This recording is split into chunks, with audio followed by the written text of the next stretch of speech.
Hello guys, good morning. माझ्या mini ब्लॉगमध्ये तुमचे सर्वांचे स्वागत आहे. आय होप तुम्ही सर्व मजेतच असाल. त्यानंतर आज होता गुरुवार, त्यामुळे माझा होता उपवास. मग मी उठल्यानंतर पटकन साबुदाण्याची खिचडी वगैरे बनवून घेतली आणि उठले माझा मूडच ऑफ झाला. तर माझं आज काही काम करायचं मूडच नव्हता, कारण उठल्यानंतर लाईटच नव्हती आणि लाईट नसल्यामुळे मला मिक्सर पण लावता आला नाही. मग बत्त्यामध्ये मला तेच शेंगदाण्याचा कूट करायला लागला. परत मला आंघोळ करायला गरम पाणी पण लावता आलं नाही. मग काय उठले आणि थंड्या पाण्यानेच आंघोळ वगैरे केली आणि साबुदाण्याची खिचडी बनवायला घेतली. पाणी पण नव्हतं, पाणी पण गेलं होतं. मग इकडे बटाटे वांग्याची भाजी बनवली होती, बाबासाठी चपाती बनवली होती आणि चांपसाठी डाळ भातचा कुकर लावला होता इकडे.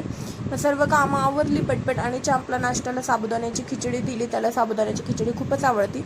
मग त्याने इकडे नाश्ता फिनिश केला त्याचा आणि पूजा वगैरे झाली होती माझी.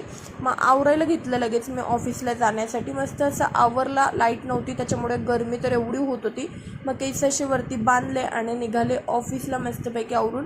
आणि मग रात्री ऑफिसमधनं आले तरी पण आमच्या घरची लाईट काही आलेली नव्हती. मग माझा मूड परत ऑफच होता.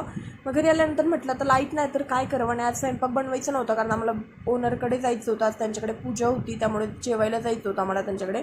मग काय लाईट नव्हती, त्याच्यामध्येच मी कामं होती. थोडी भांडी वगैरे घासायची, चहा वगैरे पिऊन घेतला, भांडी वगैरे घासून घेतली आणि आवरलं आणि गेलो वास्तुपूजेला. बघा तिथे गेलो होतो चांपला, इथे दर्शन करायचं होतं म्हणून तो असं लाईनमध्ये उभा होता आणि आम्ही दोघांनी असं मस्त गोड गोड आवरलं होतं आणि छान दिसत होतं दोघं पण. आणि गेलो आम्ही खाली मग जेवण करण्यासाठी. मग तिथे जेवण वगैरे आटोपलं, मस्त छान असं जेवण होतं आणि आलो आम्ही घरी. घरी आल्यानंतर असं थोडा वेळ गाडी खेळलो. गाडीत आम्ही रोजच खेळतो, ते आम्हाला खेळायलाच लागती. आणि अशी गाडी खेळून आम्ही आमच्या छोट्याशा दिवसाचा मस्तपैकी शेवट केला. असा होता आमचा दिवस. बाय गाईज, भेटू आपण उद्याच्या व्लॉगमध्ये.